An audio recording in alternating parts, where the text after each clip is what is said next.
Pero may mga bagay po na kailangan ko lang din sabihin para na rin sa aking proteksyon at sa proteksyon ng ating lokal na pamahalaan at sa lahat ng ating ginagawa. May mga bagay po na hindi ko pwede sabihin nung panahon ng pangangampanya. Kasi baka sabihin political motive. Siyempre, pagka political season, mahirap magsalita kasi sabihin political lang yan. Ngayon, wala nang politika. 2028, hindi ako tatakbo. Yun pa lang sinasabi ko na sa inyo. Kaya malaya akong gawin kung anong tingin ko ang tama. Kakaiba itong pinagdaanan natin noong 2025, ano? Grabe yun. Noong 2019, nag-umpisa po tayo. Lumaban tayo, sinubukan natin tumayo sa prinsipyo. Maraming nagsabi sa atin, sa amin ni Congressman Roman, na imposible ang gagawin ninyo. Kung gusto niyong magkaroon ng tsansa man lang, kailangan gumastos din kayo. May mga nagpakita sa akin, mga batikan, mga dating politiko, mga political operator, alam niyo na po yung ibig ko sabihin. Lumapit po sa amin, sabi nila, gusto namin ng pagbabago. Pero yung iba sa kanila, hindi po talaga pagbabago yung gusto. Pinakitaan kami ng mga estimate na kung gusto niyo manalo, kailangan meron kayong leader per barangay, per purok, per street. Nung kino-compute ko na, yung isa doon, yung mahilig sumama sa presscon, kilala ni Kong Roman yun. Kakampi daw namin, pero ito yung ginagawa nun. Sabi, itong breakdown, conservative na to, sabing ganun. Kailangan may allowance lahat yan. Para, hindi vote buying, pero per street, dapat may mga tao kayo. Tapos nung kino-compute ko na, syempre ako, bata, 29 years old that time, makikinig naman ako. Maninindigan ako, tatayo ako kung saan ako, pero makikinig muna ako. So pinakinggan ko, tinignan ko yung mga papeles na ginawa po nila, kinumpute ko ngayon. Sabi ko, per barangay, ganito. Per purok, ganito. Per street. Aba, umaabot na sa more than 1 billion pesos yung computation nila. Sabi ko, saan naman ako kukuha ng ganyang pera? Sabihin na natin na gagawin ko. Saan naman ako kukuha ng ganyang kalaking pera? Sabi sa akin, kami nang bahala sa fundraising. Alam na. Sa madaling salita, tinanggihan natin yung ganong klaseng luma o tradisyonal na estilo ng politika. Kahit sabi ng marami, imposible. Sabi ng iba, siraulo kayo. Hindi mangyayari yan, hindi kayo mananalo. Long story short, alam naman po natin ang naging resulta. Nung nanalo na, ganun pa rin. Marami nagsabi na gusto namin ng pagbabago. Maganda yan. Nagawa natin, 2019, nagpalit ng administrasyon. Pero, ayan na. May nalalapit ng mga kontrata, may nilalapit ng supplier, may nalalapit ng mga politiko. Nung sinasabihan na hindi pwede yan kasi totoo yung pagbabago natin, malinis, maayos, tapat na pamamahala ang gusto natin. Isa-isa na po silang nagsialisan. Kilala niyo naman po kung sino-sino sila. 2022, kahit papano medyo nasala na ang mga kasama natin. Pero medyo nagdududa pa rin yung iba. Sabi, nanalo ka na ng unang term.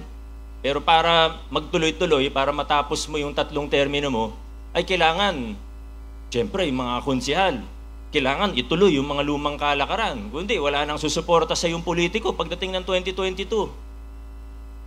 So mga kaibigan, ang puhunan po natin dito sa laban na ito, siguro konting galing, konting talino, pero ang totoong puhunan natin dito, paninindigan, ang ating katapangan, ang ating tigas ng ulo. Yan ang totoong puhunan natin dito. At buti na lang, may mga kasama tayo na naniniwala sa vision natin. Buti na lang, may mga kasama po tayo na nagbigay sa atin ng lakas ng loob. Una na po dyan, alam ko kahit di ko nabanggitin, pero kailangan pa rin pong banggitin. Hindi ko po ito nagawa ni hindi ako nagsimula sa laban na ito, kundi ako binigyan ng lakas ng loob ng isang Congressman, Roman Romulo.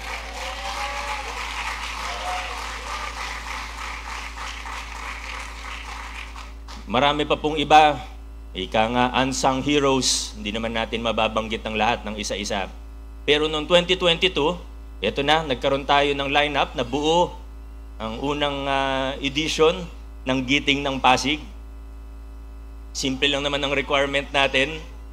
Kailangan naniniwala sa direksyon na tinatahak natin ngayon bilang isang lungsod. Yung hindi tayo ililigaw, yung mapagkakatiwalaan natin. Swerte po ako dahil nakahanap ako ng mga kakampi. Ang hirap maghanap, sa totoo lang. Hindi ng supporter, no? Pero yung mga kakampi na tatayo kasama mo. Sa konseho, lalo na para Vice Mayor.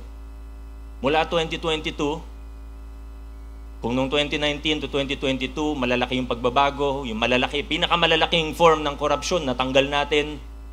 Pero mula 2022, napakita natin na posible rin ito hanggang sa sanggunian panlungsod. Vice Mayor Dodot Jaworski, maraming salamat. Ganon din sa ating mga konsehal.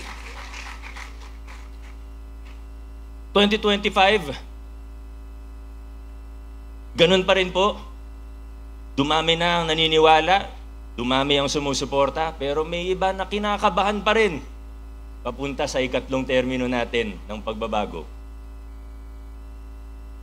Nung malapit na ang filing, nung nakikita na grabe gumastos yung iba, may mga tumawag sa amin na kahit mula sa ibang LGU na nag-aalala para sa atin.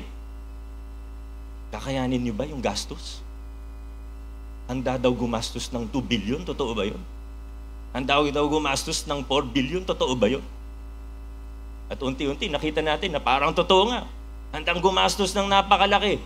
Handang manira, handang magpakalat ng fake news, disinformation, handang magbayad ng media, handang gawin ng kahit ano, maibalik lang tayo sa lumang kalakaran. Pero sa dulo, pinakita ng mga Pasigenyo, sa tulong ng Diyos,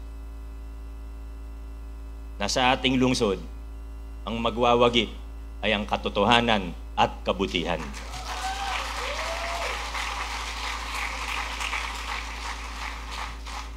Mga kaibigan, tuloy po ang laban.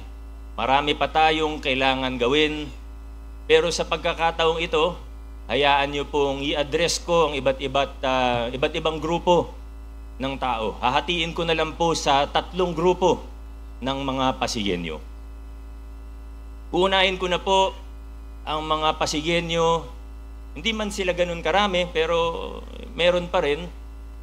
Hindi natin minamasama. May mga iba na hindi sumuporta sa atin ng Giting ng Pasig, pero yung dahilan nila ay sincero.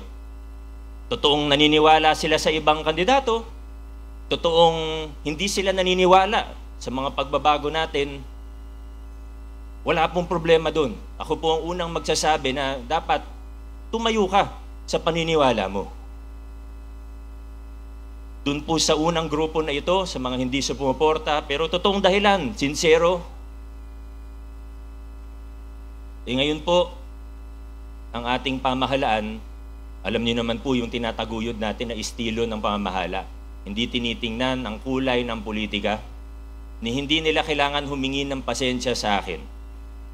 Magtulungan tayo, magtrabaho tayo, magkaisa tayo para sa ikabubuti ng ating lungsod. Ngunit meron din pong ikalawang grupo ng mga Pasigenyo. Di ko alam kung mas malaki o mas maliit ito dun sa unang grupo. Pero meron pong mga hindi sumuporta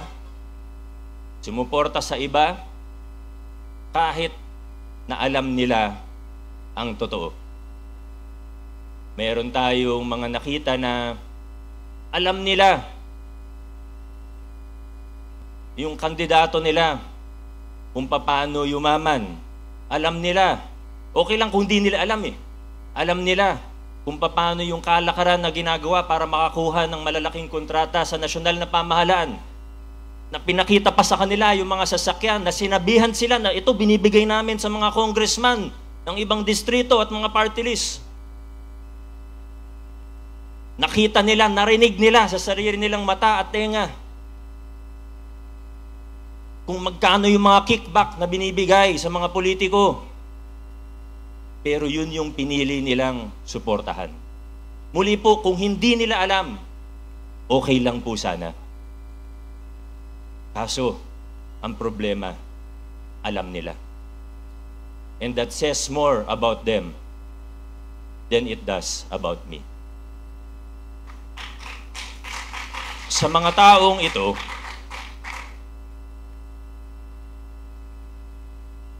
hinihikayat ko po sila na mag-isip-isip na po ng maigi. Baka hindi pa huli para sa kanila.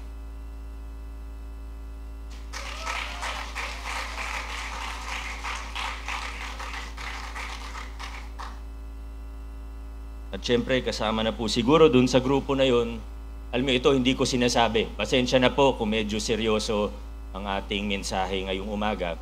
Pero may mga bagay po na kailangan ko lang din sabihin para na rin sa aking proteksyon at sa proteksyon ng ating lokal na pamahalaan at sa lahat ng ating ginagawa. May mga bagay po na hindi ko pwede sabihin nung panahon ng pangangampanya. Kasi baka sabihin political motive. Baka sabihin, siyempre pagka political season, mahirap magsalita kasi sabihin political lang yan. Ngayon, wala nang politika. 2028, hindi ako tatakbo. Ngayon pa lang, sinasabi ko na sa inyo. Kaya malaya akong gawin kung anong tingin ko ang tama. Hindi nyo masasabihan na may bahid ng politika. At yung hindi ko masabi nung campaign period, na ngayon, pwede ko na pong sabihin, sa lahat ng aming katunggali, we extend a hand of peace, we extend a hand of unity. Kung maaari, magtulungan tayo para sa ikagaganda ng ating lungsod. Ngunit,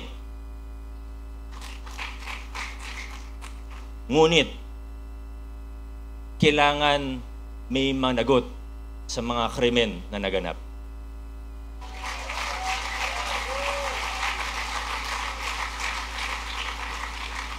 Una na po dyan, nag-viral lang yung building permit na yan pero hindi naman yan yung talagang problema. Yung bilyon-bilyong piso ng buwis na utang ninyo sa nasyonal at lokal na pamahalaan, bayaran ninyo.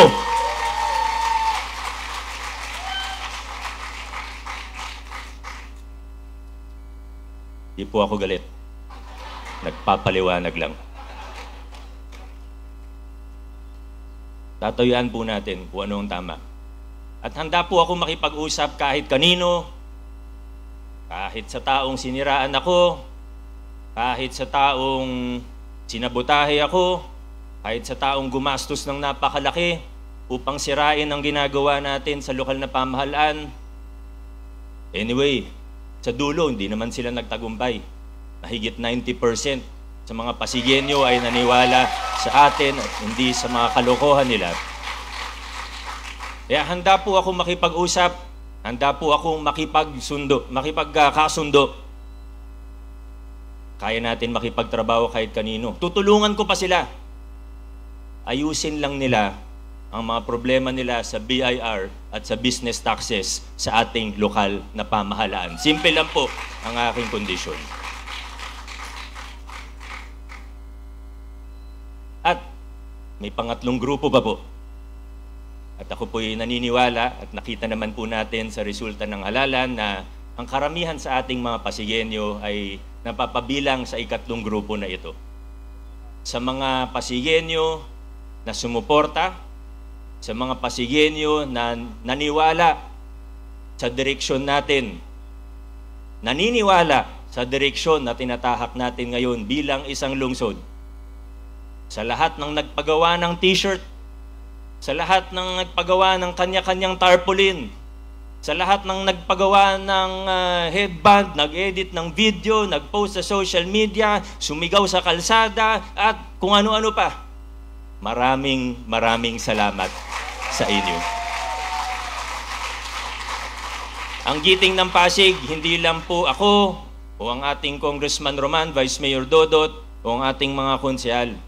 Ang Giting ng Pasig ay ang bawat isang Pasigenyo na patuloy na lumalaban para sa pagbabago at reforma ng ating mahal na lungsod.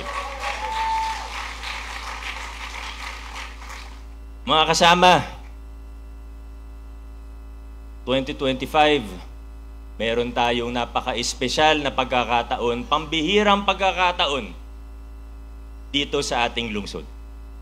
Sana po ay magkaisa tayo, tuloy-tuloy nating itaguyod ang mabuting pamamahala, tuloy-tuloy nating itaguyod ang pamamahala na may transparency o bukas sa mamamayan, isang mapanlahok na pamayanan, gobyerno na may pananagutan sa taong bayan. Tuloy-tuloy po natin ipaglaban ang mga nasimulan ng pagbabago tungo sa universal healthcare, tungo sa programa ng pabahay ng makatarungan, laban sa korupsyon, laban sa politika at paggogobyerno na mapansamantala. Sama-sama po tayo. Mga nasimulan natin, paigtingin pa po natin. Naniniwala po ako na tayo'y magkakasama at sa lungsod ng Pasig, hindi na po tayo aatras pa, hindi na tayo liliko-liko pa, dire-diretso lang po tayo. Mga Pasigenyo, God bless sa ating lahat. Mabuhay ang lungsod ng Pasig. Maraming salamat po.